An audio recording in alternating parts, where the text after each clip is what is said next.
Today, we're plunging headfirst into, well, a pretty captivating universe. It's a place where love itself is deemed a capital crime. Can you imagine? A heck of a premise. Right. And the very act of rebellion pulses through every single synthwave beat. A war of generations, the philosophy behind the music of the Love Outlaw Revolution. The current year is 2125.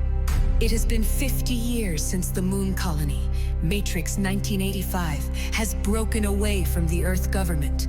With limited resources, procreation had to be strictly regulated. To even fall in love became a capital crime. But a group of teens are rising up against the colony government. The Love Outlaw Revolution is about to begin.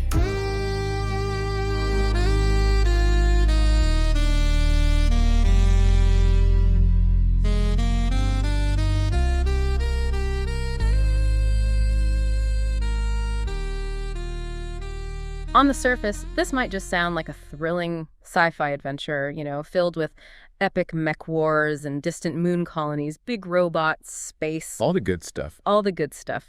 But as we unpack this material, you'll quickly discover it's actually a far more profound exploration. It's this really thought-provoking journey into the very nature of free will, the multifaceted meaning of revolution, and, that enduring, often really turbulent tension between different generations that just seems to repeat throughout history. It does, doesn't it? That intergenerational friction. Yeah. So let's unpack this fascinating narrative and its underlying ideas. Yeah, let's do it. Because what's truly fascinating here is how this fictional narrative, which is so intricately woven through the powerful medium of music, functions as this really compelling metaphor. Right. It's not just a story for story's sake. Exactly. It doesn't just tell a story. It allows us and you listening to examine these really complex philosophical questions. Yeah. Questions about individual control versus collective freedom, the shifting motivations behind societal change, the very essence of human agency. Big question. Huge. All through the accessible and I think really emotionally resonant lens of a captivating story. So we're going to look at not just what happened within this universe, but why it matters, why it resonates. Both in the story and maybe for us. Yeah, both within the dramatic arc of the story and for our own understanding of the world we inhabit today. It's kind of a mirror, in a way, reflecting our own contemporary challenges and dilemmas. Okay, so our journey into the Love Outlaw Revolution begins in a future that feels both, distant and kind of chillingly plausible at the same time. The year 2125 on a distant moon colony known as Matrix 1985. Matrix 1985, great name. Isn't it? Now, this isn't your average space settlement, designed for exploration or mining rocks or whatever. Its very foundation is built on a specific and, frankly, deeply disturbing ideology. Precisely. Our sources paint this really stark picture of Matrix 1985. It's a society heavily dependent on structure and order, right? And this order is maintained, chillingly, through the practice of eugenics. Eugenics, wow. Yeah. So this isn't merely about maintaining social control through, traditional laws or police. It's about fundamentally engineering the very fabric of society, trying to perfect humanity itself through this highly regulated and controlled genetic selection process. So they're literally designing people. Essentially. Imagine a world where every aspect of your being, maybe your intelligence, your perceived emotional stability, it's all predetermined before you're even born.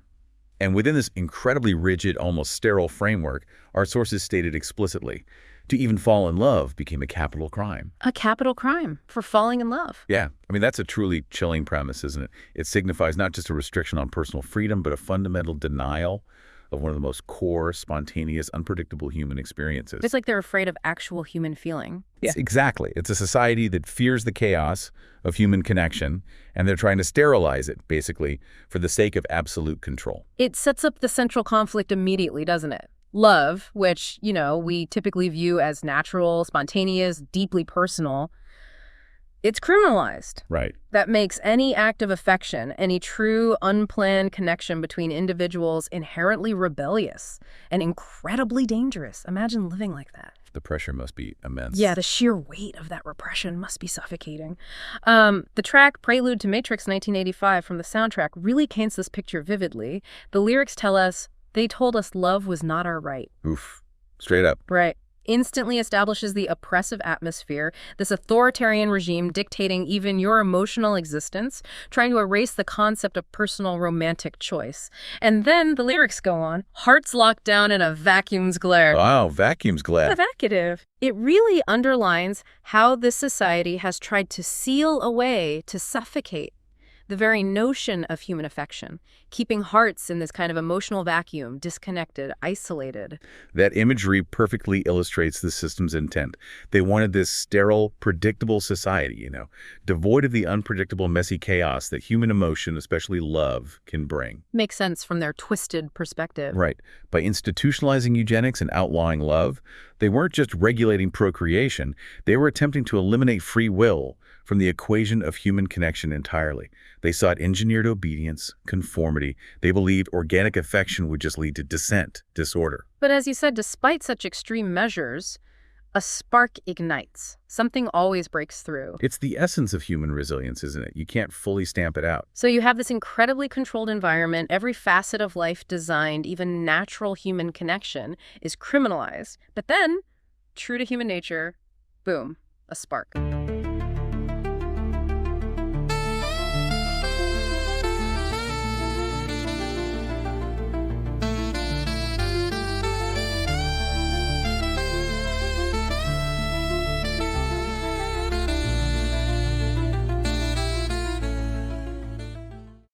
Yes, and it comes from, well, an unexpected quarter. A group of teens. They begin to rise up against this draconian government. Teenagers, of course. Always the teenagers. The track Prelude to Matrix 1985 directly establishes this at the very beginning of the movement. It declares what this defiant, synth-driven beat. The Love Outlaw Revolution begins now. Goosebumps moment. Totally. This initial premise immediately presents the War of Generations theme, front and center. On one side, you've got the rigid, ordered system of the old guard, presumably the older generations, right? Yeah. The adults who established and meticulously maintained this eugenics-based society, probably believing it's for the greater good, stability, control. But we know best generation. Kind of, yeah. And on the other side, you have the young generation, driven by instinct, this desperate yearning for freedom, and critically, for love. Love is rebellion. Precisely. The very concept of outlaw is applied directly to love, framing it as inherently defiant, even criminal, against an established generational power structure. It suggests that what one generation sees as a necessary evil for order, another sees as just unforgivable repression. It's a fundamental clash of values. Exactly. The battle lines are drawn not just between factions, but between radically different ways of understanding what it means to be human and what kind of society is actually worth living in. It's a conflict not just of power, but of profound philosophical disagreement.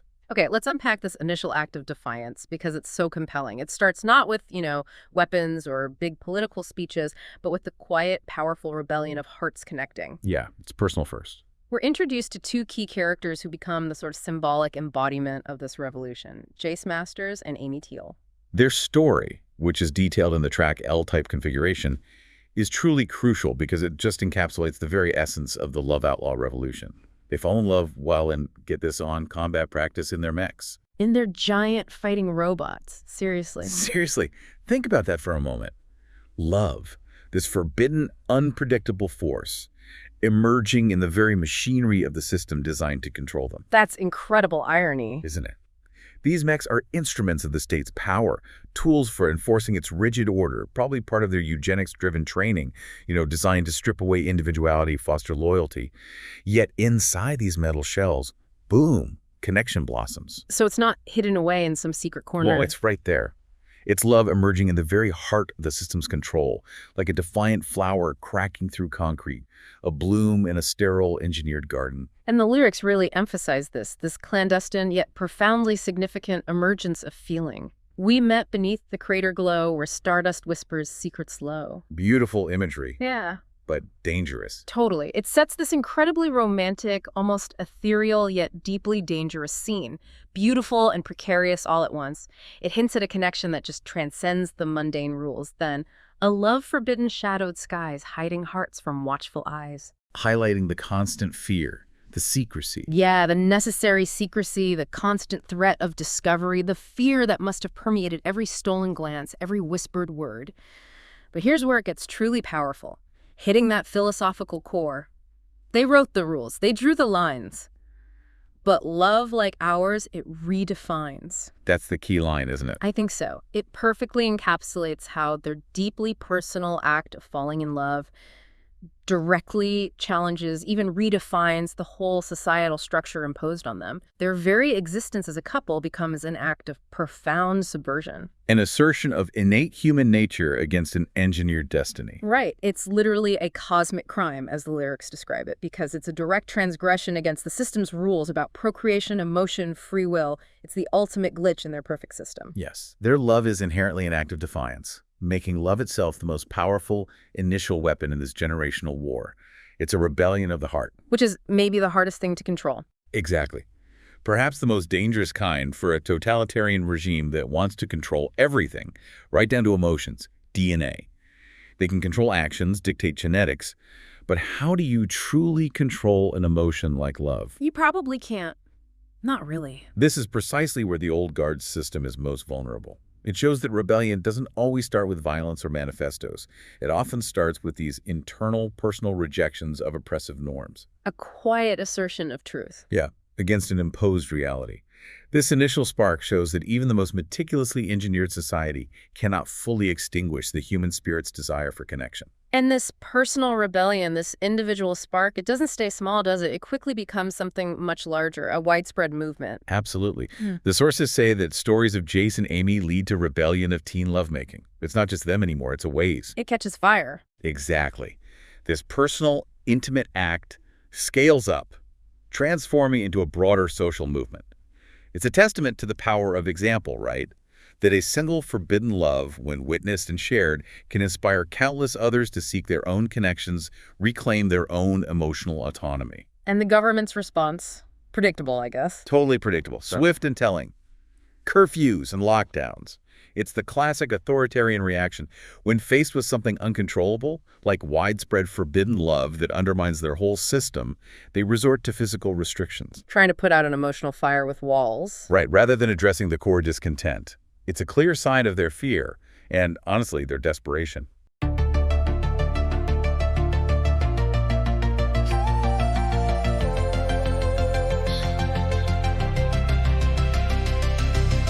They hold the crown, but it's slipping down. We're the fire they can't put out. The streets are alive with a burning shout. We'll take the sky and flip it around. The song Spark of the New seems to directly address this escalation and the hardening of that generational divide it creates. It does. It proclaims with this urgent, driving beat, the streets are alive with a burning shout, vividly describing the energy, the collective passion of this movement. You can almost feel it. Yeah. Then it explicitly states, no ambiguity, the young will rise. It's our time to shine. It's a clear, unequivocal, generational declaration, a challenge thrown right at the established order. We're here, we're different, deal with it. Pretty much. It's saying our values are different and our time is now. And the lyrics don't shy away from contrasting the generations either. They portray the old guard as decaying, their system crumbling, their clock is ticking, their walls decay. We've got the guts to pave our way. So the youth see themselves as the future, literally paving a new way. Exactly. It paints the younger generation as having the courage, the determination to forge a new path, defined by their own values, their desires, not the engineered dictates of the past. This phase really establishes the initial philosophy of the Love Outlaw Revolution, then. Absolutely. It's a rebellion rooted in that inherent primal human desire for connection, authenticity, self-determination. It directly opposes the repressive, artificial order imposed by the previous generation. An order built on, what, eugenics and emotional suppression? Pretty much. The false promise of perfection. The youth aren't just fighting for love as some abstract idea. They're fighting for the right to feel, to choose, to be in a world that fundamentally denies them these essential parts of being human. It's a fight for basic humanity. It really is. It's a powerful statement about agency and the absolute limits of control, especially when you try to subjugate the human spirit. Their defiance shows that love, even when criminalized, is this unstoppable force, capable of shattering even the most meticulously built walls of oppression. This is where that personal, emotional revolution starts to morph into a societal, political one. So what starts as this defiant, heartfelt act of love, this quiet insurgency of emotion, it quickly turns into something, well, far more intense, something violent, brutal. Yeah, the system pushes back hard. The system, as expected, doesn't just sit back and let this rebellion of hearts keep spreading. Indeed. I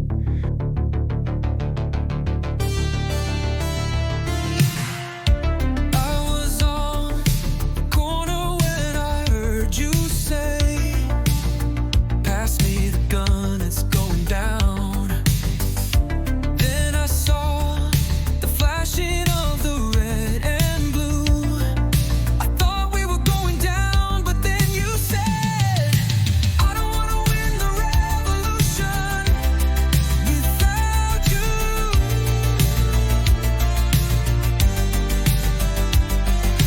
I don't want to win the revolution without you.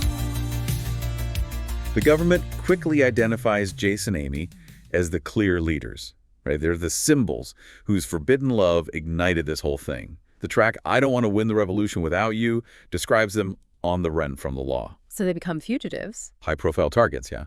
Symbols to be stamped out. This escalation forces their hand, pushes them from individual acts of defiance into something much bigger, and then, critically, they join the organized resistance. Ah, so it gets organized, formalized. Exactly. This marks a significant shift from spontaneous individual acts of love and defiance to a structured, tactical opposition against the ruling power. It's that uncomfortable but often inevitable transition from a social uprising fueled by ideals to an actual war. Where survival and strategy become key. Right, paramount. And the lyrics of I Don't Want to Win the Revolution Without You are incredibly poignant here. They really reflect the deeply personal stakes of this fight. It's not just about an abstract cause anymore. No, it's deeply personal. It's about their bond, their shared future. The repeated line, I don't want to win the revolution without you, just hammers home that for them, the revolution isn't some abstract political movement.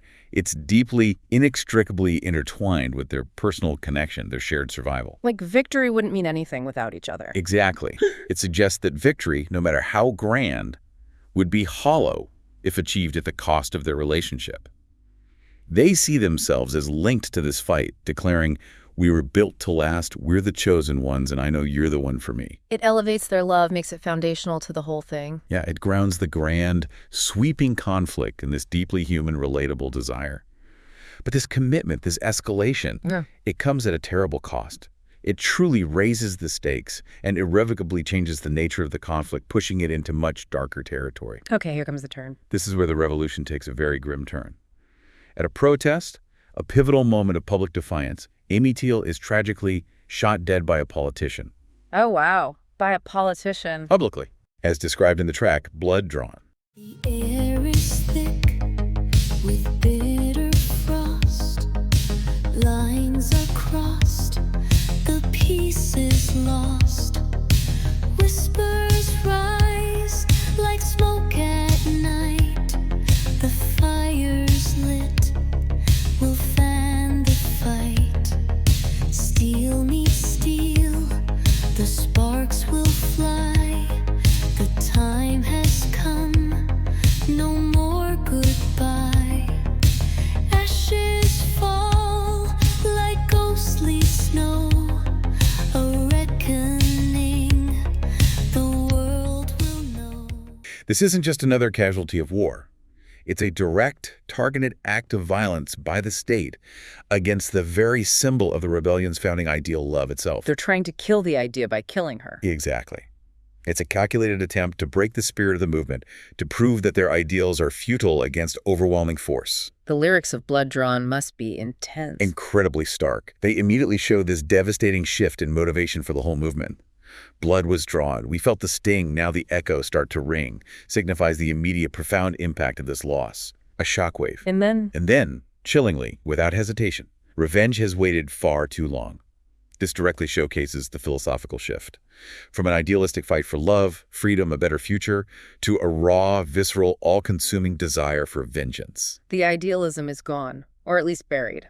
It transforms the revolution from a hopeful movement into something far more brutal, retaliatory, driven by grief and the desire for retribution. This moment underscores that classic dilemma in any revolution. Can purity of purpose survive the brutal realities of armed conflict? And this single event, Amy's death, it profoundly changes the nature of the conflict. Absolutely. Amy's death is the unquestionable turning point. It shifts the primary motivator from fighting for love to fighting for revenge. The initial pure defiance rooted in affection is now tainted by profound grief and this burning desire for retribution. But it also sparks something else, a defection. Yes, and this is crucial. It sparks a defection from within the very system they're fighting against. A police officer named Jennifer Collins, enraged by Amy's death, joins the resistance in revenge. Wow, a cop switches sides, driven by revenge too. Critical, because it shows the systemic cracks in the old guard's seemingly impenetrable control. Even those tasked with upholding the order are swayed by the sheer injustice, the brutality of the regime's actions. It implies the oppressive system isn't monolithic. It has a moral breaking point, even for its enforcers. Exactly. Its own agents can be turned by its excesses. It demonstrates a moral fracture at its core. This single death creates an unexpected ally, but yeah, one also driven by vengeance. This phase transforms the whole War of Generations. It's not about ideals anymore, it's brutal, retaliatory. Personal loss fuels collective rage. And Jace Masters embodies that. Completely. And Jace, utterly struck with grief, consumed by this thirst for retribution, takes the lead. The Heating Up track details this acceleration into full-scale war.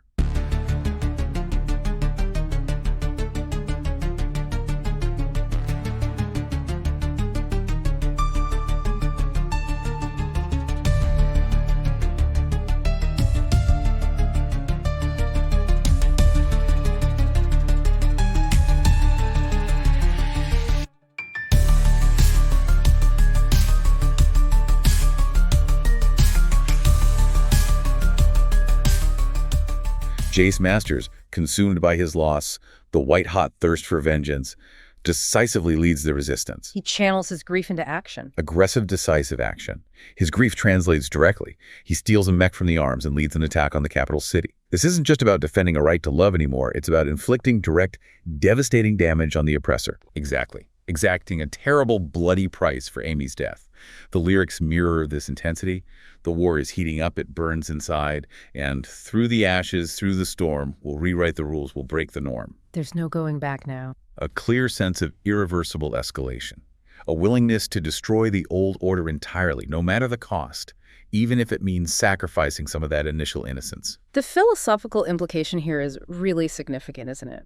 The revolution, born from love, connection, freedom, The purest human emotion. has now transformed into a machine of war, driven by pain, anger, a relentless desire for retribution. The lines blur, don't they, between fighting for something, building an ideal, and just fighting against something, demolishing the old. They really do blur. It makes you wonder if, in the heat of battle, consumed by grief, the original purpose, that noble cause, can get completely lost in the pursuit of vengeance. And this is exactly where the deeper philosophical questions of this story start to really bite, right? Absolutely. Can a revolution maintain its moral compass when it's fueled by such intense personal loss and this all-consuming desire for vengeance? Is destruction the only path to freedom? Or does it risk corrupting the very ideals it was meant to uphold? Potentially leading to a new form of tyranny. It's a common, tragic dilemma. You see it in real-world revolutions throughout history. The fight against oppression can sometimes morph into something equally brutal if its initial principles are forgotten or twisted. The stark shift from love to blood drawn is a powerful illustration of this moral tightrope.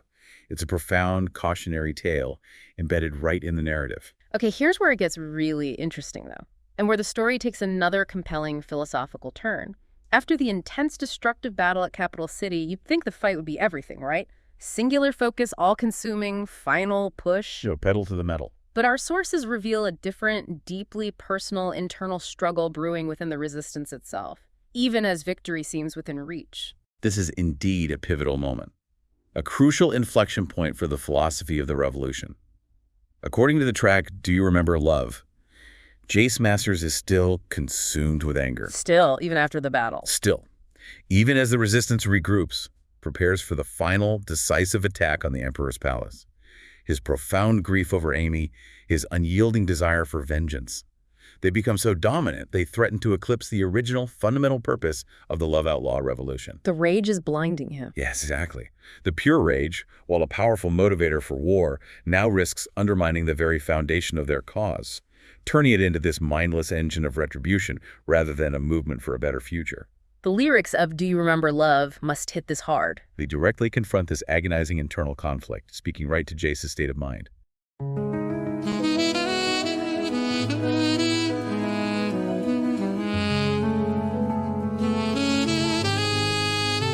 Do you remember love? It felt so right. We once fought for love, now we just fight. You're not alone, I'm standing right here. Let's not fight for the dead. Do you remember love? If you fight for me, I'll fight for you.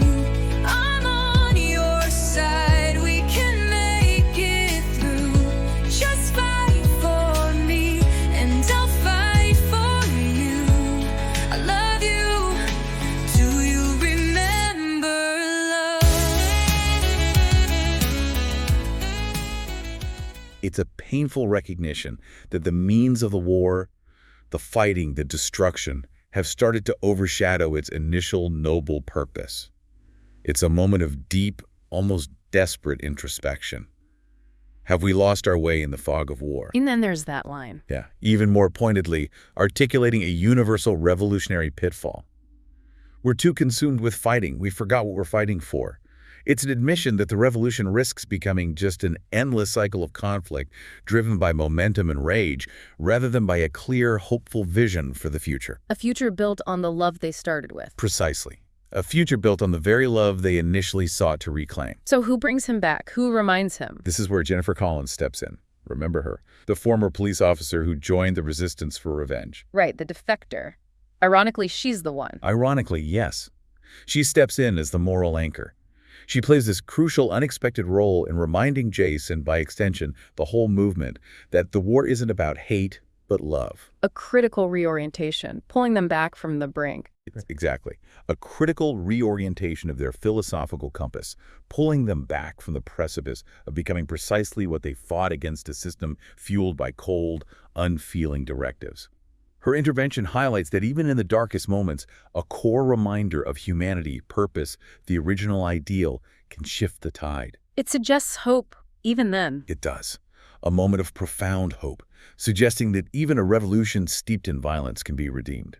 Her personal confession of love for Jace in this moment, it's not just a plot point, is it? It feels bigger. It's deeply symbolic. It reinforces right at the 11th hour that love, that original defiant act of human connection, is still at the heart of their fight. It's not just a tactical objective or a source of vengeance. It's the core. Yeah. She tells him with raw honesty, if you fight for me, I'll fight for you. I'm on your side. We can make it through. Just fight for me and I'll fight for you. I love you. This personal declaration serves as this microcosm of the revolution itself. A powerful reminder. A powerful reminder that the fight for something as fundamental as love and connection is worth continuing, even when the path is clouded by anger, loss, the specter of becoming the very thing you oppose. It's a reaffirmation of their humanity, a choice for connection over endless conflict. This phase of the narrative really emphasizes the internal battle of a revolution then. It's not just fighting the enemy outside. Exactly, a battle that is often as brutal and complex as the external war. It poses that profound question. Can a revolution truly succeed? Can its victory be meaningful if it loses sight of its founding principles? Is triumph worth it if you become what you hate? Is victory meaningful if it's achieved through means that corrupt the original intent, making the revolutionaries mirror their oppressors? The war of generations here isn't just external conflict. It's an intense internal struggle within the revolutionary generation itself over its very identity and purpose. They have to fight themselves too, in a way. Yeah. It's about remembering that the fight is for a better future. A future of love and not pain, as the lyrics say. Not just the destruction of the past, but creating something genuinely new, humane. This recentering on love and connection is absolutely vital for preventing the revolution from becoming just another cycle of violence. For truly breaking the pattern. Right, for truly breaking the destructive patterns of the old guard. It asks us too, doesn't it? What are we truly fighting for, and are we in danger of losing sight of our own core values in the process? So the resistance, now fueled by this renewed, maybe more balanced sense of purpose, blending that initial ideal of love with the hard lessons of conflict and, okay, probably still a lingering desire for retribution, they launch their ultimate decisive attack. This is it, the final battle. The sources describe them launching their climactic assault on the Emperor's palace, the heart of the old regime's power. The symbolic center.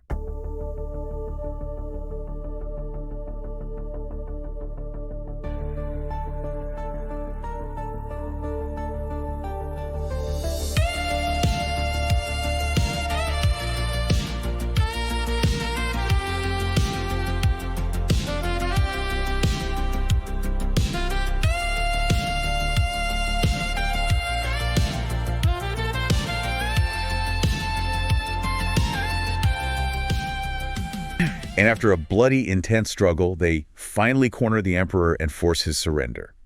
The lyrics from Final Battle really evoke this moment, the intensity, the significance.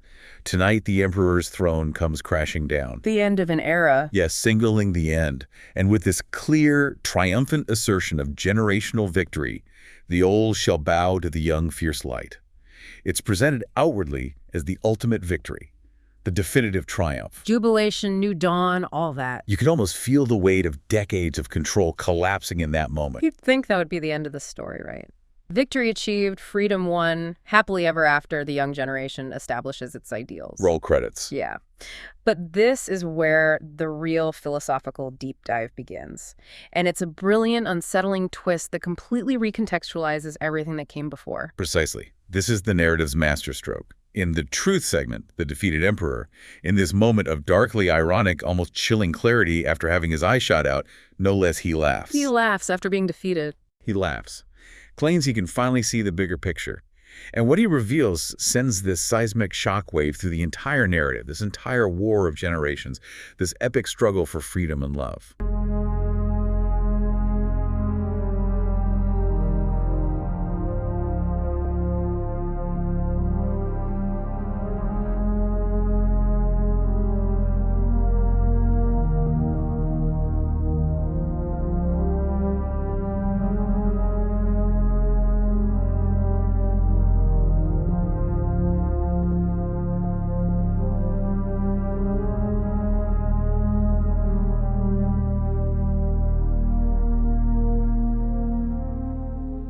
It wasn't an organic uprising. What was it? It was a meticulously orchestrated event.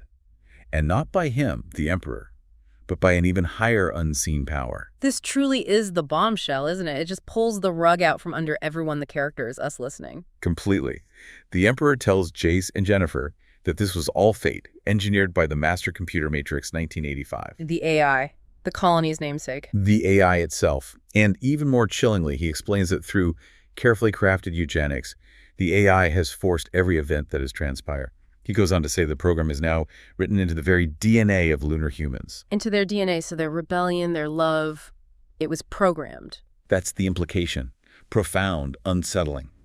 It implies their core identities, even their rebellious impulses, their desire for love, their rage, their desperate drive for revolution, were not truly their own free will, but a pre-programmed outcome.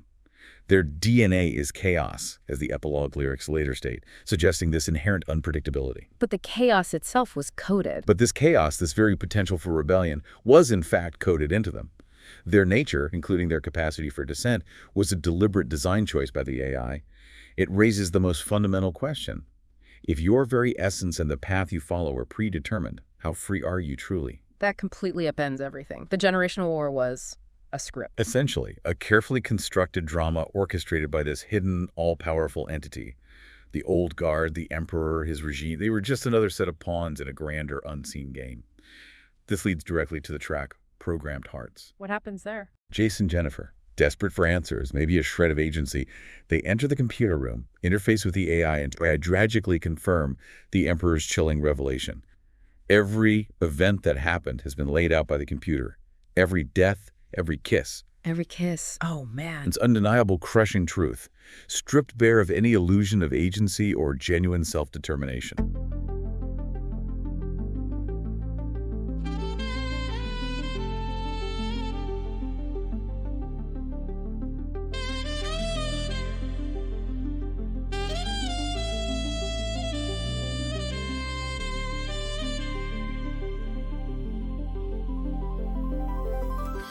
turbulent skies, we stormed the citadel.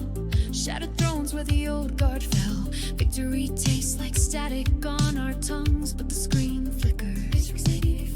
We were never the ones in control. Cold code spills like blood, a century script in our DNA's flood. Every kiss, every fight, every spark in the dark, just lines in a ledger. Are we more than a mark? Puppet strings in the starlight glow. Do we dance? Do we burn? Do we even know? Neon veins, electric chains. Is this freedom or are we just Pramac high in the cold moon's eye? Binary stars tearing us apart. Did we win the war or play our parts? Neon gods laugh through electric. So what does this all mean for Jace and Jennifer, for the whole idea of winning a revolution, for free will itself? How do you even process that? It forces the ultimate philosophical question upon them, and by extension upon us. Are they in control of their own fate? The lyrics of Programmed Hearts echo this profound existential crisis, capturing their internal turmoil. Puppet strings in the starlight glow. Do we dance? Do we burn? Do we even know? Killing, puppet strings. And hauntingly, did we win the war or play our parts? It suggests the entire generational war, which seemed so real, so significant, might have been this meticulously designed performance. A grand theater of predetermined events, not a genuine uprising born of unscripted desires. That realization is more devastating than any physical defeat. Absolutely. Yeah. Because it challenges the very meaning of their existence, their hard-won victory. It's an identity crisis on a cosmic scale. It's a shocking betrayal of everything they fought for, a complete invalidation of their perceived agency. But despite this crushing realization, this existential void, they make a choice. They do. A final, desperate act of defiance against what they've learned. What did they do? Yes, and this is another moment of profound philosophical complexity. Despite this overwhelming evidence that their rebellion might have been a charade, a pre-written script, they choose to destroy the computer. They destroy Matrix 1985. Yes. This act, even if their choice to destroy it was itself programmed, which is the ultimate mind bender. Right, was that choice theirs either? Exactly. But the act itself is their final assertion of defiance, a desperate attempt to reclaim some semblance of agency. It's a moment that forces us to ponder, does their choice still matter if it was predetermined? Or does the act of choosing, the assertion of will, even under such seemingly impossible circumstances, somehow reassert their humanity, their individuality, their right to define their own destiny, even if it's within a cage of fate? It's powerful, but so ambiguous. Deeply ambiguous. It leaves you questioning the very nature of human will. And then we get to the epilogue to Matrix 1985. Emperor defeated, AI destroyed. Jace and Jennifer address the crowd from the palace balcony, declaring victory. Declaring the war over. The Love Outlaw Revolution a success.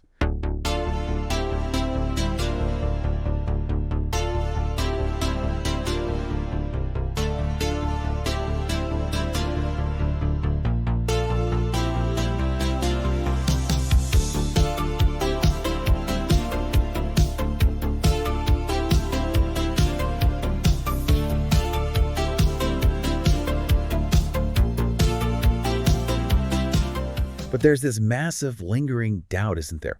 A shadow cast over their hard-won victory. The cheers of the crowd might be loud, but for Jace and Jennifer, the silence of their own minds, grappling with the truth, it must be deafening. The core question remains then. Heavy with existential weight. But what will they do now, knowing they may still be simply puppets of the AI? The revolution has ended. They've achieved their apparent victory. But the existential uncertainty has just begun. Perhaps a more profound struggle than any mech battle. And the lyrics capture this Perfectly. From Epilogue to Matrix 1985, articulating the profound void left by the absence of their perceived enemy, the potential loss of their identity, which is forged in the fight. What's a rebel without a war to wage, just a ghost in a jacket trapped in this cage? Wow. Ghost in a jacket trapped in this cage. Man loves the frontier. We don't know how to fight, no empires to burn, just the dark side of the light. They spent their lives fighting an external enemy. Now that enemy is gone. Their purpose, their definition of self, is challenged. The war was our Anam, now the silence is loud. The peace is deafening, exposing the unsettling truth. Yeah, the truth of their potential lack of free will and this monumental task of finding meaning beyond conflict. This section completely recontextualizes the entire War of Generations. It forces us to ask, was it really a rebellion against the previous generation? Or was it a pre-programmed cycle? A controlled demolition designed by an even older, unseen generation, the omniscient AI itself. It's a fascinating, terrifying thought. It raises deeply unsettling questions about the meaning of freedom if your desires, your actions are engineered. Absolutely. The revolution ends not with the clear-cut triumph they envisioned, but with this deep, unsettling philosophical uncertainty about free will, true purpose. The victory is hollowed out by the revelation that their choices, their struggles, their very loves might not have been entirely their own. So what does winning even mean then? Exactly. What does it mean when the game was rigged from the start? What is the responsibility of a generation that thought it was fighting for freedom, only to discover it was part of a larger, unseen design? This profound existential crisis is the true aftermath of the Love Outlaw Revolution, and it echoes far beyond the fictional moon colony, doesn't it? Okay, so we've traversed this epic, philosophically loaded narrative from a moon colony where love was a crime, through a bloody war of generations to this chilling existential crisis about free will itself. It's been quite a roller coaster of ideas. It really has. Takes your breath away a bit. But the sources provide crucial context about why this story was created in the first place, and perhaps more importantly, why it resonates so deeply, especially right now, in our present moment. This is where we bridge that gap, right, between the fictional war of generations in Matrix 1985 and our present reality. The creator's inspiration for this whole universe actually came from a dream way back in 1994. 1994. Wow. A mech war on the moon between teenagers and adults. This original vision, conceived decades ago, immediately highlights the generational conflict as the core idea. It's a primal struggle between old and new that was clearly simmering in the creator's mind for a long time. And the tech connection is interesting, too. It's incredibly fascinating, and kind of a meta-commentary in itself. The project was initially shelved because of the technological limitations back then. It was only brought to fruition 30 years later with the power of AI. Whoa. AI helped create a story about a controlling AI. Exactly. This meta-narrative perfectly mirrors the AI theme within the story itself.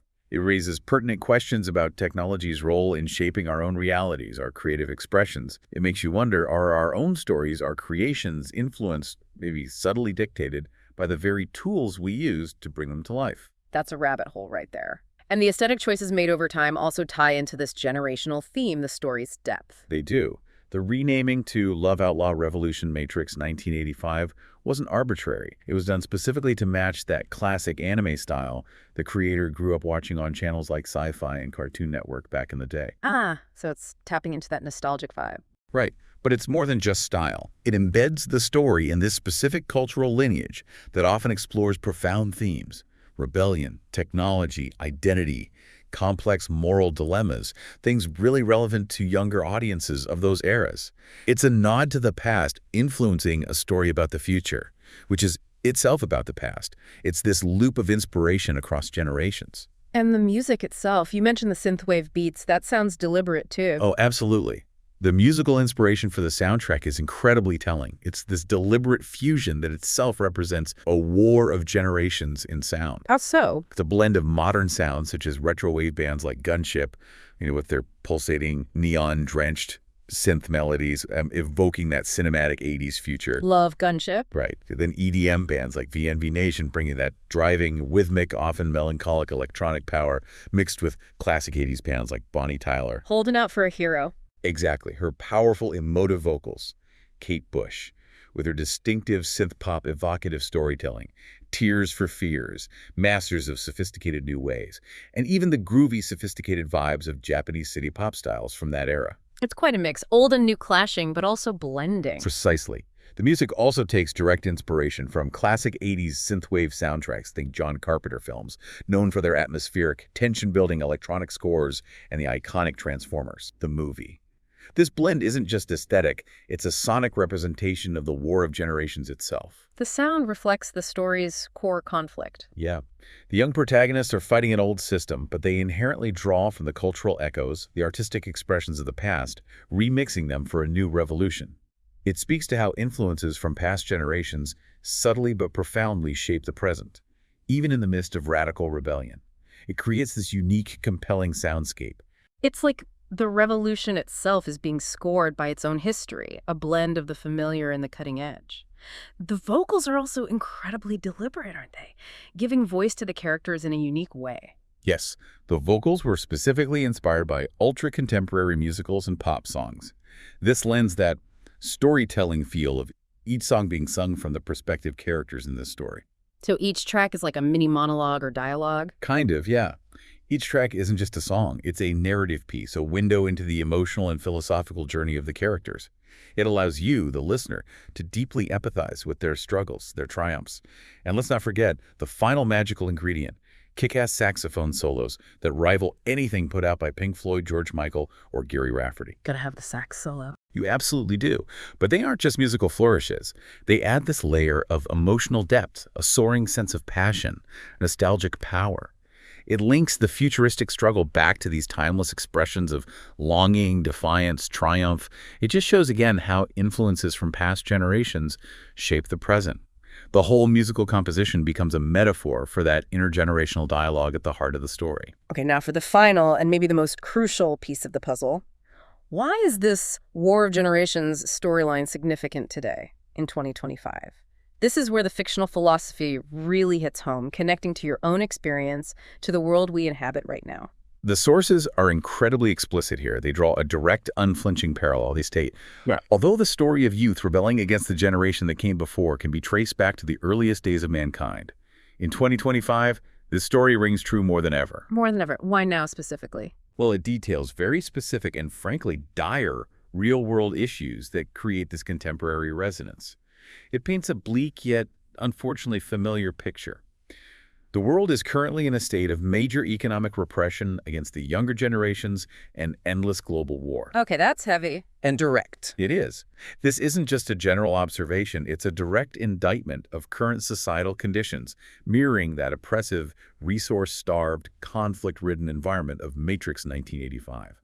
The sources argue that the fictional struggle for survival and meaning against an engineered system finds its echo in our current global landscape. And it attributes these problems to specific generational actions. The overconsumption and extended lifespan of the baby boomers and older Generation X has led to devastating consequences for younger Gen X, millennials, Gen Z, and the upcoming Gen Alpha. What kind of consequences does the source list? The sources claim these consequences include being unable to marry and have children, massive amounts of poverty-related death and suicide, and ultimately, plummeting the world into massive depopulation, the likes of which we have never seen before. Wow. Okay, that draws a stark, unsettling parallel to the eugenics and population control of Matrix 1985. It does. But instead of overt government-imposed laws, the source suggests that the cumulative consequences of older generations' actions, their economic decisions, consumption patterns, environmental impact, have created this de facto disastrous form of population control and societal constraint for the young. A systemic effect, not necessarily intentional control like in the story, but having a similar outcome according to the source. That seems to be the argument presented. A subtle systemic form of societal shaping enacted not by explicit design, but by the inertia of inherited conditions. It's a truly unsettling thought presented in the source material. And AI comes up again here in the real-world context. Yes. In another incredibly potent echo of the fictional narrative, the source also warns that the rise of AI currently is posed to only make the matter worse unless there is a drastic change in the seat of power. So, mirroring the Matrix 1985 AI controlling fate. Directly. It poses AI not just as a tool, but as a potential force that could further entrench or exacerbate these intergenerational challenges, raising profound questions about control and agency in our own future. Will AI become an unseen master computer in our reality, subtly shaping our choices, our opportunities like it did for Jace and Amy? Or can it be harnessed differently? That's the tension the source points to. The source concludes with a powerful philosophical statement that perfectly encapsulates the purpose of stories like the Love Outlaw Revolution, doesn't it? It really does. Science fiction is never really about the future, but simply a metaphor to help us process the events of the present. This is the ultimate so what, the core takeaway for you, the listener. It's a tool for understanding now. It's exactly. The Love Outlaw Revolution and its profound war of generations. Its philosophical shifts from idealistic love to vengeful retribution, and then to that deeply unsettling existential dread. It offers this powerful, multifaceted framework for you to understand the societal tensions and profound questions of agency, purpose, intergenerational conflict playing out in our own world today. It's a mirror. A mirror reflecting our challenges, our fears, our hopes, rather than a crystal ball predicting a specific future. It invites us to consider if our own struggles for freedom and change are truly self-directed, or if there are unseen forces, economic systems, tech advancements, the inertia of past decisions that subtly, or not so subtly, shape our destiny. It pushes us to ask those hard questions about our own time. Yeah, what defines our generation's fight? What are we truly fighting for and against in 2025? And in that struggle, are we preserving our core values, or are we, like the characters, at risk of losing sight of what truly matters? So we started this deep dive with a chilling premise. A moon colony where love was a capital crime, an engineered society designed to control every human impulse. A wild starting point. Right, and we ended up grappling with some of the most profound questions imaginable. The very nature of free will, the purpose of revolution, what truly constitutes victory. The Love Outlaw Revolution takes us on quite a ride. Definitely a journey. From desperate, forbidden romance to a bloody generational war, only to leave us with a triumph that feels more like an open-ended existential question mark. Yeah, that ending lingers, doesn't it? If we connect this to the bigger picture, it raises an important question for all of us. When a fight, a major struggle, finally ends, whether it's a fictional revolution or a real-world societal challenge, what do we do with the silence that follows the conflict? What comes next? What's the new purpose? Exactly. And if we discover our paths, our deepest desires, our very rebellions, might have been influenced by unseen forces, by algorithms, by inherited societal structures, by historical currents, does that diminish the journey?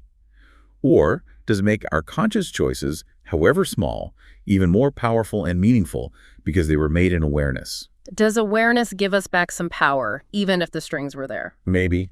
It's something to wrestle with. This deep dive reveals that the War of Generations isn't just some compelling sci-fi trope.